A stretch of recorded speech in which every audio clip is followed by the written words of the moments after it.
কুরবানি কাদের উপর ওয়াজিব, কুরবানি কারা দিতে হবে? কুরবানি হচ্ছে 10, 11, 10 জিলহজ, 11 জিলহজ, 12 জিলহজ, এই 3 দিনের মধ্যে কারো হাতের মধ্যে তার নিজের প্রয়োজনীয় জিনিসপত্রের পরে, নিজের আত্মবশ্যকীয় জিনিসপত্রের পরে তার যদি নিসাব পরিমাণ সম্পদের মালিক হয়, এই 3 দিনের যে কোনো একদিন তার উপর সাথে সাথে কুরবানি ওয়াজিব হয়ে যাবে। প্যারা হাজিন, কুরবানি ওয়াজিব হলে সে কুরবানি আদায় করতে হবে। কুরবানি যার উপর ওয়াজিব, সে যদি কুরবানি আদায় না করে, আল্লাহ নবীজি বলেছেন, যার উপর কুরবানি ওয়াজিব, ওয়ালাম ইউদাহা ফালাম ইউসাল্লা ফিল মুসাল্লি, যার উপর কুরবানি ওয়াজিব, সে যদি কুরবানি আদায় না করে, সে যেন মুসাল্লি না হয়, সে যেন ঈদগাহে না যায়। আল্লাহ নবীজি কঠিন বাণী দিয়েছেন, যার উপর কুরবানি ওয়াজিব সে যেন ঈদগাহে মুসল্লি না হয়, ঈদগাহে যাতে নামাজে না যায়। আল্লাহ নবীজি কঠিন বর্ণনা দিয়েছেন, নির্দেশ দিয়েছেন। এজন্য কুরবানি যার উপর ওয়াজিব, সে সম্ভবত, সে সাধ্যমতো এটা আদায় অবশ্যই করতে হবে। যদি আদায় না করে তাহলে সে অবশ্যই গুনাহগার হবে। এজন্য প্যারা হাজিন, কুরবানি ওয়াজিব হলো তার উপর 10 জিলহজ, 11 জিলহজ, 12 জিলহজ, এই 3 দিনের যে কোনো একদিন নিসাব পরিমাণ মালের মালিক হয়। এখন নিসাবের মালিক যেমন 52.5 তোলা রূপা, 52.5 তোলা রূপার দাম যদি আপনার ঘরের মধ্যে থাকে, নিজের প্রয়োজনীয় আসবাবপত্র পরে, তাহলে আপনার উপর ওয়াজিব হবে। 52.5 তোলা রূপার বর্তমান বাজার মূল্য সম্ভবত, যদি রূপার ভরি 1200 টাকা হয়, তাহলে 1252 বা 1500 হলে 1500 দিয়ে 52 দিয়ে গুণ হলে যে টাকা হবে, এই সম্পদ থাকলে 1 লক্ষর ভিতরে, সম্ভবত 1 লক্ষের উপরে 52 তোলা রূপার দাম যাবে না। 1 লক্ষ টাকা যদি নিজের প্রয়োজনীয় জিনিসপত্রের পরে 1 লক্ষ টাকা তার যদি সম্পদ থাকে, তার উপর কুরবানি ওয়াজিব হয়ে যায়। কুরবানি আল্লাহর ওয়াস্তে, আল্লাহর নৈকট্য হাসিলের জন্য নির্ধারিত নির্দিষ্ট জন্তু আল্লাহ নামে জবেহ করার নাম হচ্ছে আদহিয়া, তথা কুরবানি। কুরবানি কখন থেকে শুরু হয়েছিল? এটা কি আজকে থেকে, না 1000 বছর আগে, না রাসূলের যুগ থেকে? এই কুরবানিটা কখন থেকে চালু হয়েছিল? এই কুরবানিটা সর্বপ্রথম চালু হয়েছিল আজ থেকে প্রায় 7650 বছর পূর্বে। 1-2 বছর নয়, আজ থেকে 7650 বছর পূর্বে বর্তমান সিরিয়ার রাজধানী দামেস্কে এই সর্বপ্রথম কুরবানিটা শুরু হয়েছিল। তাহলে এর পিছনে দলিল কি? আল্লাহ সুবহানাহু ওয়া তাআলা কোরআনুল কারীমে এর দলিল উপস্থাপনা করেছেন। কোরআনুল কারীমের মধ্যে আল্লাহ সুবহানাহু ওয়া তাআলা হযরত আদম আলাইহিস সালাতু ওয়াস সালামের 2 পুত্র হাবিল আর কাবিলের মাধ্যমে দুনিয়ার সর্বপ্রথম কুরবানির সূচনা হয়েছিল। কেমন করে সূচনা হয়েছিল সেই ঘটনাটাও আল্লাহ কোরআনে বর্ণনা দিয়েছেন। আল্লাহ সুবহানাহু ওয়া তাআলা কোরআনুল কারীমের সূরাতুল মাইদার 27 নম্বর আয়াতের মাধ্যমে দুনিয়ার মানুষদেরকে জানায় দেন, ওয়াতসলু আলাইহিম নাবা আবনা আদম বিল হক إذ قرب قربانا فتقبل من أحدهما ولم يتقبل من الآخر قال لا أقتلنك قال إنما يتقبل الله من المتقين আল্লাহ রাব্বুল আলামিন সূরাতুল মাইদার 27 নম্বর আয়াতের মাধ্যমে বিশ্ববাসীকে জানায় দেন, হযরত হাবিল আদম আলাইহিস সালাতু ওয়াস সালামের 2 পুত্র হাবিল আর কাবিল, তাদের বোন আকলিমাকে বিবাহ করার জন্য যে ঝগড়া লেগেছিল, যে ফসাদ লেগেছিল, আকলিমা সুন্দরী বোনকে কে বিবাহ করবে? আদম আলাইহিস সালাতু ওয়াস সালামের নির্ধারিত বিধানকে তরক করে, নির্ধারিত নিয়মকে তরক করে 2 ভাইয়ের মধ্যে ঝগড়া লাগলো, আকলিমাকে কে বিবাহ করবে, সুন্দরীকে কে বিবাহ করবে। আল্লাহ সুবহানাহু ওয়া তাআলা, সংক্ষেপে আমি বলতেছি, বিস্তারিত ঘটনা বলতে গেলে সময়ের প্রয়োজন। আল্লাহ সুবহানাহু ওয়া তাআলা যখন আকলিমাকে বিবাহ করা নিয়ে তারা 2 ভাই হাবিল আর কাবিল ঝগড়া লাগলো, হযরত আদম আলাইহিস সালাতু ওয়াস সালাম তাদের ঝগড়ার সমাধান কিভাবে দিবেন, আল্লাহ সুবহানাহু ওয়া তাআলার সাথে সাথে আদম আলাইহিস সালাতু ওয়াস সালামকে জানায়া দিলেন, হে আদম আলাইহিস সালাতু ওয়াস সালাম, আপনার 2 পুত্রকে কুরবানি করার জন্য অর্ডার করুন, নির্দেশ করেন। যার কুরবানিটা গ্রহণযোগ্য হবে সে আকলিমাকে বিবাহ করবে, আর যার কুরবানিটা গ্রহণ হবে না সে আকলিমাকে বিবাহ করতে পারবে না। এই তাদের 2 জন যখন ঝগড়া লাগলো, হাবিল আর কাবিল, একজন ধনী মানুষ, একজন সে ধনী, সে তার সাধ্যমতো বকরি দুম্বা সে কুরবানি দিলেন। অপরজন কৃষিকাজ করেন, কৃষিকাজ, কৃষি দ্রব্য, কৃষি সামগ্রী, ধান, গম, জব এগুলো কুরবানি দিলেন। তাদের সেই সময়ের কুরবানির কথা ছিল যে কুরবানি যে দিবে সে পাহাড়ের টিলায়, পাহাড়ের উঁচু জায়গায় রেখে আসবেন। আল্লাহ সুবহানাহু ওয়া তাআলার নির্ধারিত কিছু আগুন, অগ্নির শিকা এসে যার কুরবানি গ্রহণ হবে তার কুরবানিটা খেয়ে ফেলবে, গ্রাস করে ফেলবে। এই দুই ভাই হাবিল আর কাবিল আল্লাহর অর্ডার পেয়ে আদম আলাইহিস সালাম যখন নির্দেশ দিলেন, হাবিল কাবিল তাদের সাধ্যমতো কুরবানি পাহাড়ের উঁচু টিলায় রেখে আসলেন। আগুন থেকে, আসমান থেকে আগুনের শিকা এসে একজনের কুরবানি গ্রহণ করে ফেললো, একজনের কুরবানি খেয়ে ফেললো। যখন একজনের কুরবানি গ্রহণ করে ফেললো তখন যার কুরবানিটা আগুনের শিকা খেয়ে ফেললো সে আকলিমাকে বিবাহ করার নির্দেশ দেওয়া হলো। আদম আলাইহিস সালাম সে সত্য পথে আছে, তার কুরবানিটা গ্রহণযোগ্য হয়েছে, সে আকলিমাকে বিবাহ করার অর্ডার হলো। কিন্তু বড় ভাই বলল, না, আমি মানতে পারি না। লাতুলান্নাকা ইন্নামা ইয়াতাকাব্বালুল্লাহু মিনাল মুত্তাকিন। আল্লাহ সুবহানাহু ওয়া তাআলা চমৎকার ভাবে কুরআনুল কারীমের মধ্যে বর্ণনা দিয়েছিলেন হাবিল আর কাবিল। যখন হাবিলের কুরবানি গ্রহণ হলো, কাবিল বলল, না, আমি এটা গ্রহণ করতে পারি না, এটা আমি এর বিধান মানতে পারি না। প্রয়োজনে আমি আকলিমাকে বিবাহ করতে হবে, আমার ভাইকে হত্যা করা লাগে আমি হত্যা করব, তারপরেও আমার ভাই, আমি আকলিমাকে বিবাহ করতে হবে। আল্লাহ জানাইয়া দিলেন, সেই সময়ে আল্লাহ জানাইয়া দিলেন, ইন্নামা ইয়াতাকাব্বালুল্লাহু মিনাল মুত্তাকিন। নিশ্চয়ই যারা মুত্তাকি, যারা তাকওয়াশীল, যারা ফরজগার, যারা আল্লাহ ওয়ালা, যারা তাদের কুরবানি আমি আল্লাহ গ্রহণ করি। আল্লাহ রাব্বুল আলামিন সেই শুরু থেকেই এই মেসেজ দুনিয়ার মানুষদেরকে জানিয়ে দিলেন যে যারা তাকওয়াবান, আমি আল্লাহর ভয়, তাকওয়া নিয়ে যারা কুরবানি করবে তাদের কুরবানিই আমি গ্রহণ করি। এই পাই যখন হাবিলের কুরবানি গ্রহণ হলো, কাবিল বলল, আমি তোমাকে হত্যা করব, প্রয়োজনে আমি তোমাকে দুনিয়া থেকে বিদায় দিয়ে দিব, তারপরেও আমার বোনকে আমি আকলিমাকে বিবাহ করতে হবে। লম্বা ঘটনা, আমি এদিকে যাচ্ছি না। সেই আদম আলাইহিস সালামের হাবিল আর কাবিলের মাধ্যমে আজ থেকে প্রায় ৭,৬৫০ বছর পূর্বে বর্তমান সিরিয়ার রাজধানী দামেস্কে এই সর্বপ্রথম কুরবানির সূচনা হয়েছিল। এই হলো কুরবানির প্রথম আবিষ্কার। দ্বিতীয় পর্যায়ে হযরত ইব্রাহিম আলাইহিস সালামের পুত্র হযরত ইসমাঈল আলাইহিস সালামের বয়স যখন ৬ বছর বয়সে আল্লাহ সুবহানাহু ওয়া তাআলা হযরত ইব্রাহিম আলাইহিস সালামকে স্বপ্নের মাধ্যমে নির্দেশ করলেন, তোমার প্রিয় বস্তু আল্লাহর ওয়াস্তে জবেহ করো, আল্লাহর নামে কুরবানি করো। হযরত ইব্রাহিম আলাইহিস সালাম, এটাও লম্বা ঘটনা, এই ঘটনা বলতে গেলেও এক জুমার প্রয়োজন।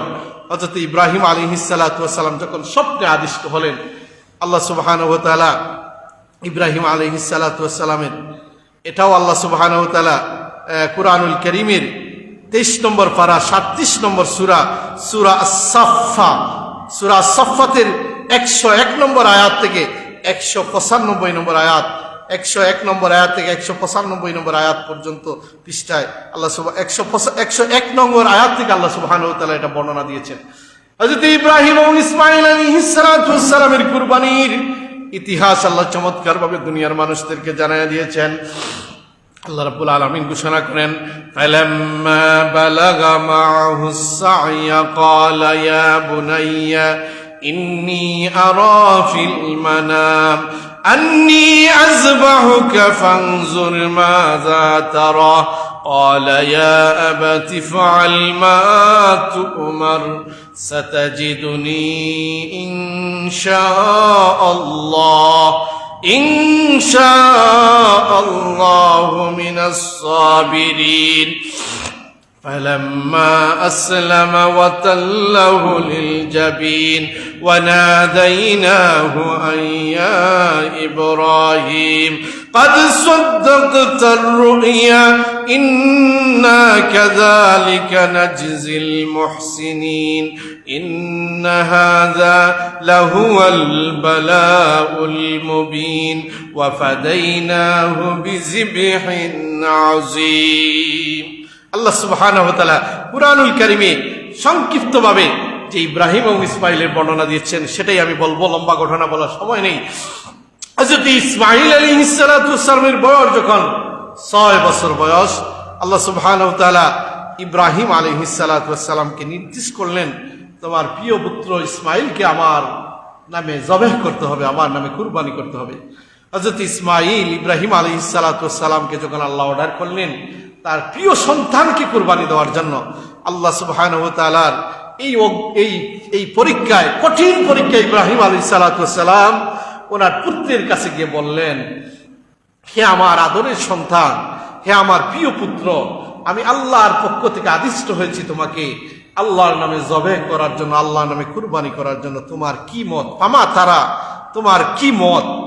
এই মতামত নিলেন ইব্রাহিম আলাইহিস সালাতু ওয়াস সালামের পুত্রের কাছ থেকে যে, হ্যাঁ আমার সন্তান, আমি আল্লাহ থেকে অর্ডার পেয়েছি তোমাকে কুরবানি করার জন্য, তোমার মতামত কি? ফামা তারা, তোমার মত কি? হযরত ইসমাঈল জবাব দিলেন, قال يا أبت افعل ما تؤمر।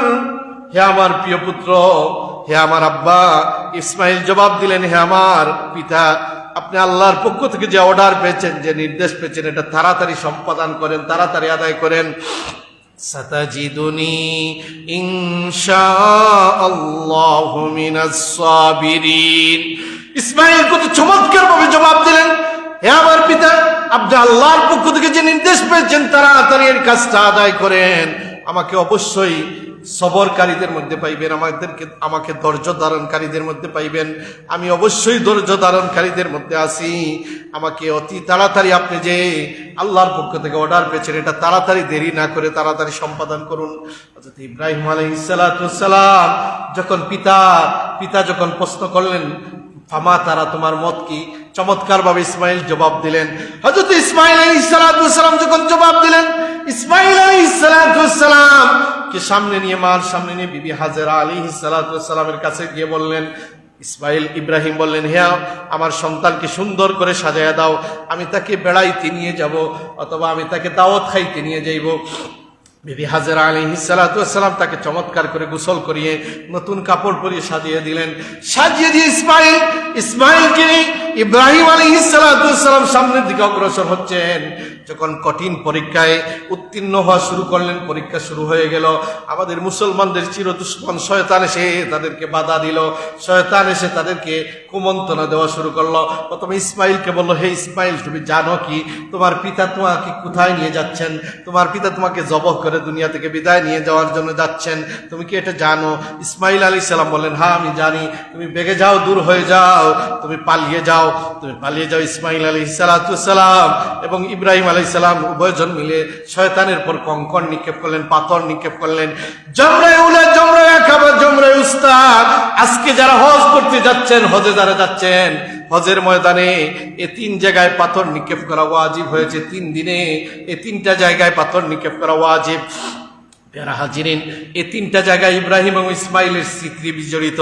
ইসমাঈলকে যখন কুরবানি করার জন্য ইব্রাহিম নিয়ে যাচ্ছিলেন, এই 3টা জায়গায় শয়তান তাদেরকে বাধা হয়ে দাঁড়িয়েছিল। শয়তান তাদেরকে ইসমাঈলকে মিনার প্রান্তরে না যাওয়ার জন্য শয়তান তখন বাধা হয়ে দাঁড়িয়েছিল 3 জায়গায়। প্রথমত ইসমাঈলকে জমরায়ে আকাবা ইসমাঈলকে বলেছিল, হে ইসমাঈল, তুমি কি জানো তোমার বাবা কোথায় নিয়ে যাচ্ছেন? তোমাকে দুনিয়া থেকে বিদায় নিয়ে দেওয়ার জন্য, হত্যা করার জন্য যাচ্ছেন। ইসমাঈল ইব্রাহিম আলাইহিস সালাম উভয়জন মিলে শয়তানকে বিতাড়িত করার জন্য সেখানকে দেখে যাও, দূর হয়ে যাও। শয়তানকে দূর হয়ে যাওয়ার জন্য পিতা পুত্র উভয়জন মিলিয়ে কঙ্কর নিক্ষেপ করেছিলেন। জমরায়ে আকাবা, জমরায়ে উস্তায় যখন আবার চলে গেলেন, সেখানে তারা আবার কুমন্ত্রণা দেওয়া শুরু করলো, আবার তাদেরকে বাধা দেওয়ার জন্য দাঁড়িয়ে গেল। সেখানেও আবার ইব্রাহিম ইসমাঈল পিতা পুত্র উভয় কঙ্কর নিক্ষেপ করলেন। তারপরে জমরায়ে উলায় গিয়ে পাথর দিয়ে বন্ধ করে দিল, যাতে মিনার প্রান্তরে পৌঁছতে না পারেন, ইসমাঈল ইব্রাহিম যাতে পৌঁছতে না পারেন। জমরায়ে উলায় পাথর দিয়ে পথটা বেরিগুড় দিয়ে দিল শয়তান। ইব্রাহিম এবং ইসমাঈল আলাইহিস সালাম আবার সেখানেও তারা পিতা পুত্র উভয়জন মিলে কঙ্কর নিক্ষেপ করলেন। এই 3 জায়গায় পাথর নিক্ষেপ করেছিলেন। সেখান থেকে শয়তান আর ইব্রাহিম ইসমাঈলকে কুমন্ত্রণা দিতে পারে নাই, সেখান থেকে সেই ইসমাইল ইব্রাহিমের কাছ থেকে শয়তান পলায়ন করলো। এই শরীয়তে মুহাম্মদীতে ইব্রাহিম এবং ইসমাইল আলাইহিস সালাতু ওয়াস সালামকে শয়তানকে পলায়ন করার জন্য যে পাথর নিক্ষেপ করেছিলেন, এটা আল্লাহ রাব্বুল আলামিনের কাছে বড় পছন্দ লাগলো, বড় চয়েস লাগলো। এই স্মৃতিটা কিয়ামত পর্যন্ত থাকার জন্য আল্লাহ সুবহানাহু ওয়া তাআলা শরীয়তে মুহাম্মদীতে যারা হজ করতে যাইবে ওই 3 জায়গায় পাথর নিক্ষেপ করা ওয়াজিব বিধান করে দিলেন। এটা ইব্রাহিম এবং ইসমাইলের স্মৃতি ধরে রাখার জন্য আল্লাহ কিয়ামত পর্যন্ত যারা কাবাঘর হজ করতে যাবে মিনার প্রান্তরে, এই মিনার প্রান্তরে পৌঁছার আগে জমরায়ে আকাবা, জমরায়ে উলা, জমরায়ে উস্তায়, এই 3 জায়গায় পাথর নিক্ষেপ করা শরীয়তে মুহাম্মদীতে ওয়াজিব করে দিলেন।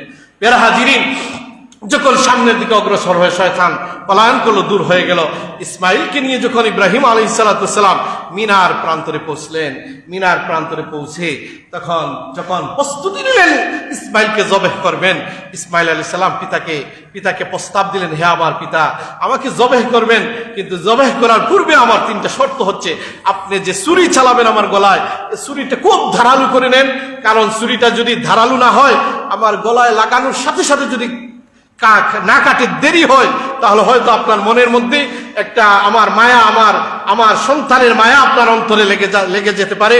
এজন্য পরবর্তীতে আপনার এটা ছুরি চালাতে হয়তো আপনার মনের মধ্যে দ্বিধাদ্বন্দ্ব আসতে পারে। এজন্য ছুরিটা দাঁড় হলে লাগানোর সাথে সাথে যাতে আমার গলাটা কেটে যায় এমন ভাবে ছুরিটা প্রস্তুত করে নেন। সন্তান পিতাকে পরামর্শ দিচ্ছেন, পিতার মন কি নরম হবে না শক্ত হবে? পিতা কি শক্ত, পাহাড়ের মতো শক্ত হয়ে আল্লাহর পরীক্ষার মুখোমুখি হওয়ার জন্য পিতা পাহাড়ের মতো শক্ত অবস্থান নিয়েছেন। ইব্রাহিম আলাইহিস সালাতু ওয়াস সালাম দ্বিতীয়বার সন্তান পরামর্শ দিলেন, আমাকে উপর করে শোয়াবেন, আমাকে উপর করে আমার মুখটা পিছন দিক দিয়ে রেখে, মাটির দিক দিয়ে রেখে শোয়াবেন, কারণ যদি আমাকে আপনার চেহারার দিকে আমাকে শোয়ান, আমার চেহারা দেখলে আপনার মনের মধ্যে, হয়তো পিতার মনের মধ্যে আমার মুখ দেখলে আপনার মনের মধ্যে আমার ভালোবাসা লেগে যেতে পারে, আপনার হৃদয়টা, অন্তরটা নরম হয়ে যেতে পারে, আপনি ছুরি চালাতে হয়তো আপনার ত্রুটি হতে পারে, এজন্য আমাকে উপর করে শোয়াবেন। তৃতীয় পরামর্শ দিলেন, হে আমার পিতা, আমাকে জবেহ করার পূর্বে আমাকে শক্ত রশি দিয়ে বেঁধে দেন, যাতে আমি ছটফট করতে না পারি। আমি যদি ছটফট করি তাহলে আপনার মনের মধ্যে কষ্ট লাগতে পারে, আঘাত লাগতে পারে। এজন্য পুত্র পিতাকে পরামর্শ দিলেন যে আমাকে কুরবানি করার পূর্বে এই কাজগুলো করেন, যাতে আপনার কষ্ট না হয়। এখন দেখেন, একজন সন্তান যদি পিতাকে এমন পরামর্শ দেয়, পিতা নরম, মনটা নরম হবে না শক্ত হবে? মনটা গলে যাওয়ার কথা, নরম হয়ে যাওয়ার কথা। কিন্তু ইব্রাহিম আলাইহিস সালাম আল্লাহর পরীক্ষা উত্তীর্ণ হওয়ার জন্য, আল্লাহর পরীক্ষা, সেখানে কোনো সামান্য কিঞ্চিত পরিমাণ কোনো ত্রুটি করে নাই, আরো শক্ত হয়ে, পাহাড়ের মতো দৃঢ় শক্ত হয়ে তিনি পুত্রের পরামর্শ নিয়ে বললেন, সন্তান, তুমি আমাকে চমৎকার পরামর্শ দিয়েছ, তুমি আমাকে আল্লাহর ওয়াস্তে তোমাকে জবাহ করার জন্য কত চমৎকার পরামর্শ দিয়েছেন। কোনো কিতাবে বর্ণনা পাওয়া যায় যে ইসমাইল আরেকটা পরামর্শ দিয়েছেন যে আমাকে জবাহ করার পূর্বে আমার যে জামায় রক্ত লাগবে, এ রক্ত মাখা জামাটা অন্ততপক্ষে আমার মার কাছে পৌঁছে দিবেন, কারণ আমার মা যখন আমাকে খুঁজে পাবেন না, মায়ের মনের মধ্যে বড় আঘাত লাগতে পারে। আমার রক্ত মাখা জামাটা যদি আমার মা পান, তাহলে এই জামাটা দেখেও তিনি অন্তরে কিছু সান্ত্বনা পেতে পারেন। কোন কিতাবে এই সত্যটাও পাওয়া যায়, সন্তানের পক্ষ থেকে পরামর্শ। যখন পরামর্শ পেলেন, ইব্রাহিম আলাইহিস সালাম মিনার প্রান্তরে পৌঁছে সন্তানকে এই পরামর্শ মোতাবেক চমৎকারভাবে বেঁধে দিলেন। শক্ত যেই ছুরিটা, ধারালো ছুরি, এমন ধারালো ছুরি যার বর্ণনা হচ্ছে, একটা উনি যেভাবে ছুরি চালাচ্ছেন, প্রস্তুতি নিয়ে যখন ছুরি চালাচ্ছেন, আল্লাহু আকবার, বিসমিল্লাহ, আল্লাহু আকবার বলে, বিসমিল্লাহ বলে যখন ছুরি চালাচ্ছেন, চালানোর সাথে সাথে আর গলা কাটতেছে না, ছুরি দিয়ে বারবার ট্রাই করতেছেন, গলা কাটতেছে না। তিনি ছুরিটা কি দাঁড়ালো এটা আমি খন্ড করে বোঝাচ্ছি, তখন কাটতেছে না, এমন অবস্থায় এই ছুরিটা তিনি রাগান্বিত হয়ে পাথরের মধ্যে ঢিল মারছেন। এই পাথরটা ছুরি এত ধারালো, ছুরির ধারালুর কারণে পাথরটা, ওই ছুরির ধারালুর কারণে পাথরটা 2 ভাগ হয়ে গেছে। কিন্তু ইসমাইলের গলা আর কাটতেছে না, বারবার তিনি ট্রাই করতেছেন, কাটতেছে না। কারণ কি? আল্লাহ রাব্বুল আলামিনের এই পরীক্ষায় ইব্রাহিম কি করছেন? পাস করে নিয়েছেন। ছুরি চালানো পর্যন্ত আল্লাহর পরীক্ষা ছিল। যখন ইব্রাহিম গলায় ছুরি শুরু করে দিয়েছেন, জিব্রাইলকে আল্লাহ নির্দেশ করেছেন, হে জিব্রাইল, তুমি আসমান থেকে তাড়াতাড়ি একটা জান্নাতি দম্বা নিয়ে জমিনে চলে যাও। আমার বন্ধু ইসমাইল এই মুহূর্তে ছুরি শুরু করে দিয়েছেন। শুরু করে দিয়েছেন, তুমি লেট করলেই আমার ইসমাইল চলে যাবে দুনিয়া থেকে, এখানে লেট করা যাবে না। জিব্রাইল বর্ণনা দিয়েছেন 3 বার এত তাড়াতাড়ি তিনি দুনিয়াতে আসতে হয়েছে। এর মধ্যে একবার ইব্রাহিম এবং ইসমাইলের এই জবেহের সময় মিনার প্রান্তরে ইসমাইল আলাইহিস সালাম যখন ইসমাইলের গলায় ছুরি চালাচ্ছেন, আল্লাহ ওইদিকে জিব্রাইলকে অর্ডার করেছেন, জিব্রাইল তাড়াতাড়ি দুম্বা নিয়ে জমিনে চলে যাও। ইব্রাহিম আলাইহিস সালাম যখন ছুরি চালাচ্ছেন আল্লাহু আকবার বলে, সাথে সাথে জিব্রাইল আসমান থেকে উচ্চ আওয়াজ দিয়ে বলেছেন লা ইলাহা ইল্লাল্লাহু আল্লাহু আকবার। জিব্রাইল আলাইহিস সালাম যখন আল্লাহু আকবার ছুরি চালানোর সাথে সাথে আসমান থেকে জিব্রাইল যখন চিৎকার দিয়ে লা ইলাহা ইল্লাল্লাহু আল্লাহু আকবার বলেছেন, এদিকে ছুরি চলতেছে না। জিব্রাইল ছুরি ফেলে আসমানের দিকে তাকিয়ে দেখলেন জিব্রাইল আসমান থেকে দুম্বা নিয়ে দুনিয়ার জমিনে তাশরিফ শুরু করে দিয়েছেন, আসমান থেকে নামতেছেন, এদিকে গলা কাটতেছে না। জিব্রাইল এবং ইব্রাহিমের আল্লাহু আকবার আর জিব্রাইলের লা ইলাহা ইল্লাল্লাহু আল্লাহু আকবার। ইসমাইলের এদিকে চুপ বন্ধ, ছুরি কাটতেছে না। ইসমাইল আলাইহিস সালাম বুঝতে পেরেছেন যে ছুরি চালিয়ে কাটতেছে না, আসমান থেকে জিব্রাইল যেহেতু তাকবীর দিয়েছেন, এখানে সুসংবাদ, খুশি সংবাদ আছে। সাথে সাথে ইসমাইল আলাইহিস সালাম তিনি বললেন আল্লাহু আকবার ওয়ালিল্লাহিল হামদ, আল্লাহু আকবার ওয়ালিল্লাহিল হামদ। আমরা যে আইয়ামে তাশরিকের তাকবীর দেই, এই তাকবীরটাই ইব্রাহিম, ইসমাইল এবং জিব্রাইল আলাইহিস সালামের বাণী। এই বাণীটা যখন ইসমাইলের গলা কাটতেছে না, আল্লাহু আকবার বলে ইব্রাহিম শুরু করেছেন, জিব্রাইল আসমান থেকে দুম্বা নিয়ে এসেছেন লা ইলাহা ইল্লাল্লাহু আল্লাহু আকবার বলে আসমান থেকে চিৎকার দিয়েছেন। এদিকে ইসমাইল আলাইহিস সালাম তখন এই 2 সংবাদ শুনেছেন, তিনি বলেছেন আল্লাহু আকবার ওয়ালিল্লাহিল হামদ। আল্লাহ রাব্বুল আলামিনের কাছে এই 3 ব্যক্তির বাণীটা আল্লাহর কাছে বড় চয়েস লেগেছে, বড় পছন্দ লেগেছে। এই পছন্দ লাগার কারণে এই স্মৃতিটা কিয়ামত পর্যন্ত রাখার জন্য আল্লাহ একটা বিধান করলেন শরীয়তে মুহাম্মদীতে, আমাদের শরীয়তে, মুহাম্মদ সাল্লাল্লাহু আলাইহি সাল্লামের শরীয়তে এই ইব্রাহিম ইসমাইলের স্মৃতি ধরে রাখার জন্য একটা বিধান করলেন। 9 জিলহজ ফজর থেকে 13 জিলহজ আসর পর্যন্ত এই 5 দিন 9, 10, 11, 12, 13 এই 5 দিন 5 ওয়াক্ত নামাজের পরে 9 জিলহজের ফজর থেকে শুরু করি 13 জিলহজ আসর পর্যন্ত প্রত্যেক ফরজ নামাজের পরে এই 3 অমীয় ব্যক্তির বাণীটা শরীয়তে মুহাম্মদীর ফরজ নামাজের পরে একবার অন্তত পক্ষে বলা এটা ওয়াজিব বিধান করে দিলেন। চিৎকার দিয়ে বলুন সুবহানাল্লাহ। আমরা 9 জিলহজ ফজর থেকে তাকবীরটা কি করব, শুরু করব। 9 জিলহজ ফজর থেকে 13 জিলহজ আসর পর্যন্ত প্রত্যেক ফরজ নামাজের পরে অন্ততপক্ষে 3 বার বলা সুন্নাত, 1 বার বলা ওয়াজিব। প্রিয় হাজিরিন, এই 3 ব্যক্তির বাণীটা আসলো কোথা থেকে? ওই ইব্রাহিম, ইসমাইল এবং জিব্রাইল আলাইহিস সালামের মাধ্যমে। প্রিয় হাজিরিন, সেই বেহেশতি দুম্বার বিনিময়ে ওয়া ফাদাইনাহু বিযিবহিন আযীম, মহান বেহেশতি দুম্বার বিনিময়ে ইসমাইল আলাইহিস সালাম এবং ইব্রাহিম আলাইহিস সালাম এই পরীক্ষায় উত্তীর্ণ হলেন, পাশ হলেন।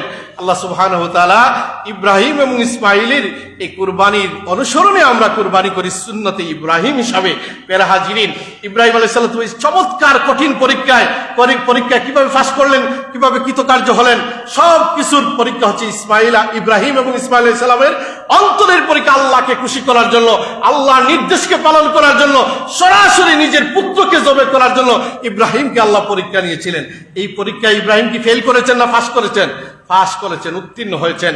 বেহেশতি দুম্বার বিনিময়ে যখনই পাশ করেছেন, আল্লাহ অর্ডার করেছেন আমার ইব্রাহিমকে পরীক্ষায় আমি কৃতকার্য করে দেখলাম। ইসমাইলের মন আমার প্রতি কিভাবে তার ভয় ডর তাকওয়া আছে, এটা আমি জাস্টিফাই করে আমি এর বিবেচনা করে ইসমাইল এবং ইব্রাহিম পরীক্ষা উত্তীর্ণ হয়েছেন, তাকে আর জবেহ করার প্রয়োজন নয়। আমার বেহেশতি দুম্বা আল্লাহ বেহেশত থেকে প্রেরণ করে দিলেন। প্রিয় হাজিরিন, আল্লাহ সুবহানাহু ওয়া তাআলা এই কুরবানির জন্য আল্লাহ সুবহানাহু ওয়া তাআলা কুরআনুল কারীমের অগণিত আয়াতে ইব্রাহিম এবং ইসমাইলের এই অনুসরণী কুরবানি, এই ঘটনাটাও কোরআনে আল্লাহ বলেছেন সূরা সফের 101 নম্বর আয়াতের মধ্যে। প্রিয় হাজিরিন, তারপর কুরবানি যে আমাদের পক্ষে, আমাদের জন্য, উম্মতে মুহাম্মদীর জন্য, এটাও আল্লাহ নির্ধারণ করে দিয়েছেন। আল্লাহ সুবহানাহু ওয়া তাআলা সূরা হজের 34 নম্বর আয়াতের মধ্যে ইরশাদ করেন ওয়ালিকুল্লি উম্মাতিন জাআলনা মানসাকান লিয়াযকুরু ইসমাল্লাহ আলা মা রাযাকাকুম মিন বাহিমাতিল আনআম। চতুষ্পদ জন্তুকে আল্লাহর নামে লিয়াযকুরু ইসমাল্লাহ মানে আল্লাহর নামে জবেহ করা প্রত্যেক উম্মতের জন্য আমি শরীয়তের বিধান করে দিলাম। প্রিয় হাজিরিন, তারপর আল্লাহ সুবহানাহু ওয়া তাআলা এই কুরবানিটা সময় সংক্ষেপ, এই কুরবানির মাধ্যমে আমরা যে কুরবানি করতেছি, এই কুরবানির কোনো রক্ত মাংস আল্লাহ কি, আপনি যে পশুটা কুরবানি করেন এর কুরবানির কোনো মাংস আল্লাহর কাছে কি কোনো ফেরেশতার মাধ্যমে পৌঁছে? এই কুরবানির রক্ত মাংস কোনো কিছু আল্লাহ নেন না। আল্লাহ আপনার আমার কুরবানির মাধ্যমে জাস্টিফাই করেন আপনার আমার মনের মধ্যে কি বিরাজ করতেছে। আল্লাহ রাব্বুল আলামিন কুরআনুল কারীমের মধ্যে ঘোষণা করেন, লা ইয়ানালুল্লাহু লুহুমুহা ওয়ালা দিমাউহা ওয়ালাকিন ইয়ানালুহুত তাকওয়া মিনকুম। আল্লাহ রাব্বুল আলামিন দুনিয়ার মানুষদেরকে ডাক দিয়ে ঘোষণা করেন, তোমরা যে কুরবানি দাও এই কুরবানির কোনো রক্ত মাংস আমার কাছে পৌঁছে না, কোনো রক্ত মাংস আমি গ্রহণ করি না, তোমাদের কাছ থেকে আমি জাস্টিফাই করি। ওয়ালাকিন ইয়ানালুহুত তাকওয়া, তোমাদের অন্তরের মধ্যে আমি আল্লাহর ভয়ের জন্য, আমি আল্লাহর সন্তুষ্টির জন্য, আমি আল্লাহর তাকওয়া অর্জনের জন্য তোমরা কুরবানি দিচ্ছ কিনা, এটাই আমি আল্লাহ রাব্বুল আলামিন তোমাদের কাছ থেকে যাচাই বাছাই করি। আল্লাহ অন্য আয়াতে চমৎকার ভাবে ঘোষণা করেন, قل إن صلاتي ونسكي ومحياي ومماتي لله رب العالمين। আল্লাহ বলেন দুনিয়ার মানুষ, হে নবী আপনি মুহাম্মদ সাল্লাল্লাহু আলাইহি ওয়াসাল্লাম আপনি দুনিয়ার মানুষদেরকে জানায় দেন, তারা যে নামাজ পড়ে কুরবানি দেয় তাদের জীবন মরণ হায়াত সব কিছু হতে হবে মামাতি লিল্লাহি রাব্বিল আলামিন, আমি রব্বুল আলামিনের উদ্দেশ্যে হতে হবে, আমি রব্বে কারীমের জন্য হতে হবে। তারা যা কিছু করবে সব কিছু হতে হবে আমি আল্লাহর উদ্দেশ্য হতে হবে। আল্লাহ আরো চমৎকার ভাবে সূরাতুল কাউসারের মধ্যে বললেন, ফাসাল্লি লিরাব্বিকা ওয়ানহার, তোমার রবের নামে তুমি কুরবানি করো, তোমার রবের নামে তুমি নামাজ এবং কুরবানি আদায় করো। প্যারা হাজিরিন, আমরা যে কুরবানি করবো এটা কার উদ্দেশ্যে করব? আল্লাহর জন্য, আল্লাহর উদ্দেশ্যে করব। প্যারা হাজিরিন, এখন আমরা কিছু মাসলা মাসাইল নিয়ে যাই, মাত্র 7-8 মিনিট সময় আছে, একটু কথা না বললেই নয়, কারণ এটা আর সময় নেই। আমরা যদি যারা কুরবানি দিব এটা যদি আমাদের আদায় না হয়, আল্লাহর উদ্দেশ্য না হয়, আমাদের কুরবানিটা হচ্ছে মূল হচ্ছে তাকওয়ার বিষয়। এখানে প্রথম কুরবানি কাদের উপর ওয়াজিব, কুরবানি কারা দিতে হবে? কুরবানি হচ্ছে 10 জিলহজ, 11 জিলহজ, 12 জিলহজ, এই 3 দিনের মধ্যে কারো হাতের মধ্যে তার নিজের প্রয়োজনীয় জিনিসপত্রের পরে, নিজের আত্মবশ্যকীয় জিনিসপত্রের পরে তার যদি নিসাব পরিমাণ সম্পদের মালিক হয়, এই 3 দিনের যে কোনো একদিন তার উপর সাথে সাথে কুরবানি ওয়াজিব হয়ে যাবে। পেরাহাজিন, কুরবানি ওয়াজিব হলে সে কুরবানি আদায় করতে হবে। কুরবানি যার উপর ওয়াজিব সে যদি কুরবানি আদায় না করে, আল্লাহ নবীজি বলেছেন যার উপর কুরবানি ওয়াজিব, ওয়ালাম ইউদাহা ফালাম ইউসাল্লা ফিল মুসাল্লি, যার উপর কুরবানি ওয়াজিব সে যদি কুরবানি আদায় না করে, সে যেন মুসাল্লি না হয়, সে যেন ঈদগাহে না যায়। আল্লাহ নবীজি কঠিন বাণী দিয়েছেন, যার উপর কুরবানি ওয়াজিব সে যেন ঈদগাহে মুসল্লি না হয়, ঈদগাহে যাতে নামাজে না যায়। আল্লাহ নবীজি কঠিন বর্ণনা দিয়েছেন, নির্দেশ দিয়েছেন। এজন্য কুরবানি যার উপর ওয়াজিব সে সম্ভবত, সে সাধ্যমতো এটা আদায় অবশ্যই করতে হবে। যদি আদায় না করে তাহলে সে অবশ্যই গুনাহগার হবে। এজন্য প্যারা হাজিন, কুরবানি ওয়াজিব হলো তার উপর 10 জিলহজ, 11 জিলহজ, 12 জিলহজ, এই 3 দিনের যে কোনো একদিন নিসাব পরিমাণ মালের মালিক হয়। এখন নিসাবের মালিক যেমন 52.5 তোলা রূপা, 52.5 তোলা রূপার দাম যদি আপনার ঘরের মধ্যে থাকে নিজের প্রয়োজনীয় আসবাবপত্র পরে, তাহলে আপনার উপর ওয়াজিব হবে। 52.5 তোলা রূপার বর্তমান বাজার মূল্য সম্ভবত যদি রূপার ভরি 1200 টাকা হয়, তাহলে 1252 বা 1500 হলে 1500 দিয়ে 52 দিয়ে গুণ হলে যে টাকা হবে, এই সম্পদ থাকলে 1 লক্ষর ভিতরে সম্ভবত 1 লক্ষের উপরে 52 তোলা রূপার দাম যাবে না। 1 লক্ষ টাকা যদি নিজের প্রয়োজনীয় জিনিসপত্রের পরে 1 লক্ষ টাকা তার যদি সম্পদ থাকে, তার উপর কুরবানি ওয়াজিব হয়ে যায়। প্যারা হাজিরিন, তাহলে আমরা কার উপর কুরবানি ওয়াজিব এর ক্রাইটেরিয়াটা আমরা বুঝতে পেলাম। কুরবানি ওয়াজিব, তার ভিতরে এই কুরবানি যে পশু কিনবেন এটার 100% হালাল অর্থ দিয়ে, হালাল ইনকামের টাকা দিয়ে আপনি কুরবানির পশুটা কিনতে হবে। কুরবানিটাই আমি আগেই বলেছি, ওয়ালাকিন ইয়াকুলু তাকওয়া, তাকওয়ার বিষয়, তাকওয়াটা কুরবানি ক্রয় থেকে, আপনার কুরবানি করার আগ থেকে আপনার মনের অবস্থাটা আপনি আল্লাহর ওয়াস্তে নিতে হবে। আপনি কুরবানি কিনবেন, প্রথমত হালাল ইনকামের টাকা দিয়ে কুরবানির পশুটা ক্রয় করতে হবে। কুরবানির পশুর ইনকামটা হালাল হতে হবে। এটা সামান্য পরিমাণ হারাম ইনকাম যদি থাকে, আপনি এই কুরবানি দিয়ে কোনো লাভ হবে না। তারপর কুরবানি কিনলেন, কুরবানির পশুটা কিনতে গিয়ে আপনি যদি ধনী হন, আপনি যদি সম্পদশালী হন, আপনার সম্পদ যদি প্রচুর হয়, তাহলে ওই সম্পদের সামর্থ্যের আলোকে আপনি কুরবানির পশুটা কিনতে হবে। আপনার কাছে লক্ষ লক্ষ মিলিয়ন টাকা আছে, আর আপনি বাজার থেকে জীর্ণ শীর্ণ একটা দুর্বল গরু কিনলেন আপনার দ্বারা, এটা আল্লাহ তো আপনার অবস্থা জানেন, সবকিছু হচ্ছে তাকওয়ার বিষয়। আপনার অবস্থানের আলোকে আপনি গরু ক্রয় করতে হবে, পশু ক্রয় করতে হবে। আপনার সামর্থ্য আছে বড় মোটা তাজা জানোয়ার ক্রয় করার, কিন্তু আপনি এটা হুকুম আদায় করার জন্য যে কোন রকম আমি 25,000 টাকা দিয়ে জীর্ণ শীর্ণ গাভী কিনে আমি কোন রকম আদায় করি, তাহলে এটা আদায় হবে না। আপনার সামর্থ্য সাধ্য মতো আপনি গরু মোটা তাজা গরু ক্রয় করতে হবে। প্যারা হাজিরিন, তারপর আল্লাহ নবীজি ইরশাদ করেছেন এই কুরবানির গরুটা যদি মোটা তাজা হয়, আল্লাহ নবীজির একটা হাদিস যে নবীজি বর্ণনা দিয়েছেন, পুলসিরাতের বাহন হবে আপনার এই কুরবানির জন্তু। আপনি যদি আপনার এই কুরবানিটা গ্রহণ হয়, মোটা তাজা জানোয়ার হয়, শক্তিশালী জানোয়ার হয়, তাহলে এই শক্তি কুরবানির জন্তুর শক্তি যত বেশি হবে, অত শক্তি তাড়াতাড়ি কুরবানির জন্তু আপনাকে পুলসিরাতের পার করার জন্য আপনার বাহন হয়ে এই জন্তুটা দাঁড় হয়ে দাঁড়াবে। এজন্য মোটা তাজা জন্তু আপনার সাধ্য মতো, মোটা তাজা আপনার সামর্থ্য মতো মোটা তাজা জন্তু আপনি কুরবানি দিবেন। তারপর কুরবানি কিনলেন, কুরবানি কেনার আগে আপনি আপনার নিয়তকে সহি করতে হবে যে আমি এই কুরবানিটা পশু আমার পক্ষ থেকে আল্লাহর ওয়াস্তে জমা করতেছি। আমাদের সমাজে একটা নিয়ম রয়েছে যে আমরা অমুক অমুকে আমরা কুরবানি দিচ্ছি, অমুক অমুক ব্যক্তির পক্ষ থেকে কুরবানি দেওয়া হচ্ছে, কিন্তু আমার নামে নয়। আমরা বলি 7 নামে কুরবানি, 7 নামে 7 জন ব্যক্তির পক্ষ থেকে দেওয়া হয়, 7 মানুষের নামে দেওয়া হয় না। 7 জন মানুষের একটা গরুতে 7 জন মানুষ শরীক হয়ে দিতে পারেন, 7 জন ব্যক্তির পক্ষ থেকে দেওয়া হয়, কিন্তু 7 জনের নামে দেওয়া হয় না। নামে দেওয়া হয় কার নামে? আল্লাহর নামে। আল্লাহর নামে যদি কোনো পশু জবে না হয়, কুরবানি ছাড়াও অন্য কোনো পশু, একটা মুরগি জবে করলেন, এটা জবে করতে হবে কোনো মানুষের নামে নয়, আল্লাহর নামে জবে করতে হবে। কোনো মানুষের নামে জবে করলে লিগাইরিল্লাহ, আল্লাহর নাম ছাড়া অন্য কোনো নামে জবে করলে এটা হারাম হয়ে যাবে, এটা খাওয়া হালাল হবে না। এজন্য আমরা আমাদের সমাজে একটা কথা প্রচলন করেছি, আমরা 7 জনের নামে কুরবানি দিব। 7 জনের নামে আমরা বলবো না, আল্লাহর নামে কুরবানি দিব 7 জন ব্যক্তির পক্ষ থেকে। প্যারা হাজিরিন, তাহলে কুরবানিটা হবে এটা আমাদের মনে বলবো যে আমার পক্ষ থেকে আল্লাহর নামে আমি কুরবানি দিব। তারপর এটা মনের অবস্থা করতে হবে।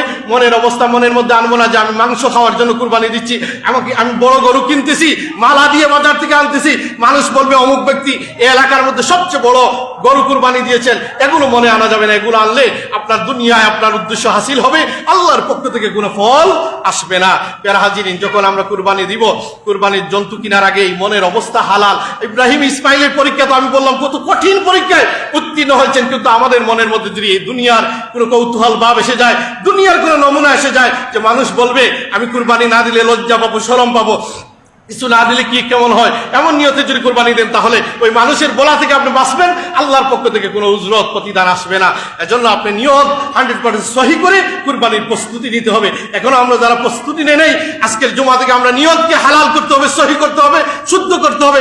এখানে সামান্য এদিক সেদিক করলেই কুরবানি বাতিল হয়ে যাবে, কুরবানি থেকে কোনো সওয়াব হবে না। প্যারা হাজিরিন, তারপর কুরবানি কিনে আমরা সাধ্যমতো কুরবানি কিনলাম, কুরবানি কিনে এই কুরবানিটা জবেহ করব। জবেহ করার নিয়ম হচ্ছে আপনি নিজের পশু নিজে জবে করা সর্বোত্তম কাজ। আপনি মুসলমান হিসাবে আমরা সবাই মুসলমান, বিসমিল্লাহি আল্লাহু আকবার, এটা আমরা সবাই বলতে পারি।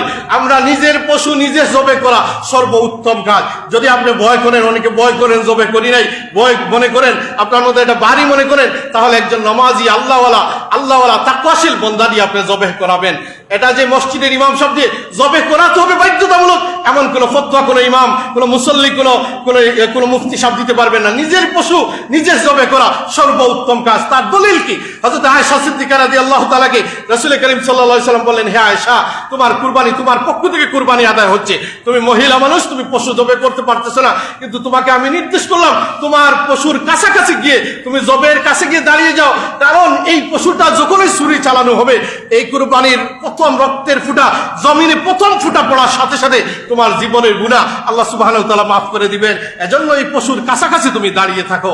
প্যারা হাজিরিন, এজন্য আমি যদি আমার পশুটা জবে করি, তাহলে আমার পশু জবে করার প্রথম ফুটাটা আমি নিজে ছুরি চালানোর মাধ্যমে প্রথম ফুটাটা জমিনে পড়লো, এটাই হচ্ছে সর্বোত্তম, নিজে জবে করা সর্বোত্তম কাজ। প্যারা হাজিরিন, তারপর জবে করে এটা যে জবের জন্য যে আমরা মানুষ নির্ধারণ করি, কসাই নির্ধারণ করি, বা এর কাজের জন্য যে মানুষগুলো নিয়োগ করি, এই মানুষগুলোর নিয়োগের জন্য আমরা এর যথাসাধ্য তাদের উজরত দিতে হবে, তাদের কাজের মজুরি দিতে হবে। আমরা অনেকে অনেক জায়গায় আমরা ভুল করে কি করি, মাংস থেকে গোশত থেকে তাদেরকে গুস্তের অংশ দিয়ে দেই 5 কেজি 2 কেজি দিয়ে আমরা তাদের কোনো উজরত দেই না, তাদের পরিশ্রমের কোনো অর্থ দেই না, টাকা দেই না, ভাই এটা আদায় হবে না।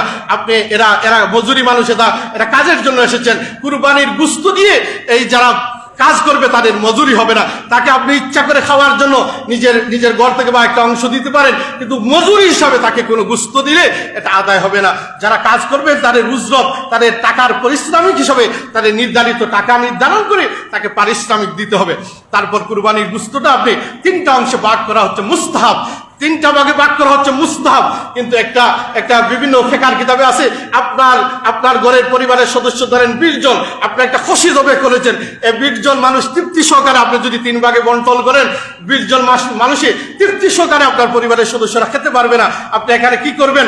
আপনি এখানে যদি কোনো অংশ না করেন, আপনার পরিবার পরিজনকে নিয়ে পূর্ণ খুশিটা, পূর্ণ বকরিটা যদি আপনি খান, তাও আপনার জন্য জায়েজ হবে। এটা আপনার জন্য না জায়েজ হবে না। মুস্তাহাব তরিকা হচ্ছে 3টা ভাগে ভাগ করা। কেউ বলেছেন সুন্নত তরিকা 3টা ভাগে ভাগ করা। আপনি যদি এই ভাগে ভাগ না করেন তাও আদায় হবে। আপনি যদি 2 ভাগ মানুষের জন্য গরিবকে বিলিয়ে দেন তাও হবে। কিন্তু মুস্তাহাব ভাগ হলো, সুন্নত ভাগ হলো 3টা ভাগে ভাগ করবেন। একটা ভাগ নিজের জন্য রাখবেন, একটা ভাগ নিজের আত্মীয় স্বজনের মধ্যে খুঁজ করে যারা কুরবানি দিতে পারে নাই, গত বছর দিয়েছে এভাবে, এই বছর অভাবের কারণে টাকা নাই অথবা কোনো অসুবিধার কারণে সে কুরবানি দিতে পারে নাই, সে লজ্জায় কারো বাড়িতে কুরবানির গুস্তর জন্য যাবে না। নিজের আত্মীয় স্বজন পাড়া প্রতিবেশীর মধ্যে এমন মানুষকে খুঁজিয়ে তার ঘরের মধ্যে আপনার নিজ দায়িত্বে একটা অংশ পৌঁছে দিবেন, আর একটা অংশ গরিব মিসকিনদের মধ্যে বন্টন করে দিবেন। এই 3টা ভাগে ভাগ করা হচ্ছে। কেউ বলেছেন সুন্নত, কেউ বলেছেন মুস্তাহাব। অথবা যদি নিজের পরিবারের সদস্য বেশি থাকেন, আপনি তৃপ্তি সহকারে খাওয়ার জন্য যদি আপনি এটাকে ভাগ না করেও আপনি আরো কোনো ভাগে ভাগ করেন, তাও জায়েজ হবে। আপনার সমস্যার কারণে, অভাবের কারণে এটা জায়েজ হবে। যারা হাজিরিন, তারপর এই কুরবানির গুস্তটা আপনি ভাগ করে দিলেন, বন্টন করে দিলেন। আবার কুরবানির পশুর যে চামড়া হবে, এই চামড়াটাও আপনি বিক্রি করে এতিম মিসকিনদেরকে এটা বন্টন করে দিতে হবে। এতিম মিসকিনের হক হচ্ছে চামড়ার টাকাটা। যারা হাজিরিন, তারপর আনুষঙ্গিক কুরবানির সময় শেষ হয়ে গেছে, একটা 15-16 হয়ে গেছে। এই কুরবানির সংক্ষিপ্ত মাসলাগুলো বললাম, অনেক মাসলা আছে। আমরা কুরবানি যারা দিব, আপনার আমার মনের মধ্যে যদি কোনো মাসলার ত্রুটি থাকে, এগুলো মুফতি সাহেব বা ইমাম সাহেবের কাছ থেকে জানবেন। পাশাপাশি কুরবানির দিন আপনার ঈদের নামাজে যাওয়ার জন্য ঈদের যে সুন্নতগুলো রয়েছে, ঈদের দিনে 13টা সুন্নত, এগুলো সুন্নতগুলো আদায় করবেন। বিশেষ করে ঈদুল আজহার দিনে, কুরবানি ঈদুল ফিতরের দিনে তাকবীরটা, যে আইয়ামে তাশরিকের তাকবীরটা বাসা থেকে জুড়ে উচ্চ আওয়াজে বলে ঈদগাহে যাবেন, ঈদগাহ থেকে আবার বাসায় জুড়ে উচ্চ আওয়াজে বলে আবার বাসায় ফিরবেন। এটা হচ্ছে সুন্নত, ঈদের দিনে সুন্নত। যারা হাজিরিন, ঈদগাহর ময়দানে আমরা তাড়াতাড়ি যাব, কুরবানি তাড়াতাড়ি দিয়ে আমরা মুস্তাহাব হচ্ছে। আরেকটা কাজ হচ্ছে, আমি গত জুমায় বলা উচিত ছিল, এটা আমি ভুলে গিয়েছি। জিলহজ মাসের প্রথম দিন থেকে এই কুরবানির দিন পর্যন্ত আমাদের দাড়ি, মুছ, তারপর নখ এগুলো না কাটা হচ্ছে মুস্তাহাব। কুরবানির গুস্ত খেয়ে তারপরে এটা কাটা হচ্ছে। এই 10 দিনের জন্য এটা না কাটা মুস্তাহাব। তার ফজিলত কি? আল্লাহ নবীর একটা হাদিসে বর্ণনা দেওয়া হয়েছে, একজন মানুষ কুরবানি দিয়ে যে পরিমাণ সওয়াব হবে, এই দাড়ি মুছগুলো না কেটে 10 দিন অপেক্ষা করে কুরবানি দিয়ে সে যদি কাটে, তাহলে কুরবানি দিয়ে যে পরিমাণ সওয়াব পাবে, এই সুন্নতটা আদায় করলে তার আমলনামায় পরিমাণ সওয়াব আল্লাহ সুবহানাহু ওয়া তাআলা দান করবেন। চিৎকার দিয়ে বলুন সুবহানাল্লাহ। যারা হাজিরিন, সময় শেষ হয়ে গেছে। আমাদের কুরবানির আরো যে মাসলাগুলো আছে, এগুলো আমরা জানার জন্য চেষ্টা করবো। আরো 5-6 দিন সময় আছে। আমাদের যেগুলো ত্রুটি, আমার যেটা জানা নেই, ফাসআলু আহলা যিকরি ইন কুনতুম লা তা'লামুন, যে জানে তার কাছ থেকে, জানলেওয়ালা মানুষের কাছ থেকে আমরা জানার চেষ্টা করবো। আমি একদিনে তো সবকিছু বলা সম্ভব নয়, অনেক কিছু হয়তো থাকে, অনেক কিছু রয়ে গেছে, এগুলো সময় শেষ হওয়ার থাকার কারণে আমি আর বলতে পারতেছি না। আমাদের মূল বিষয়টা হচ্ছে ওয়ালাকিন ইয়ানালুহু তাকওয়া মিনকুম। আমাদের কুরবানিটা হচ্ছে একমাত্র তাকওয়ার পরীক্ষা, মনের পরীক্ষা।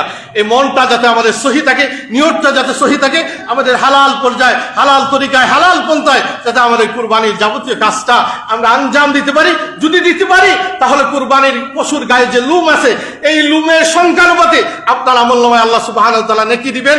আপনার কুরবানির রক্তের প্রথম ফুটা মাটিতে পড়ার সাথে সাথে আপনার জীবনের গুনাহকে মাফ করে দিবেন।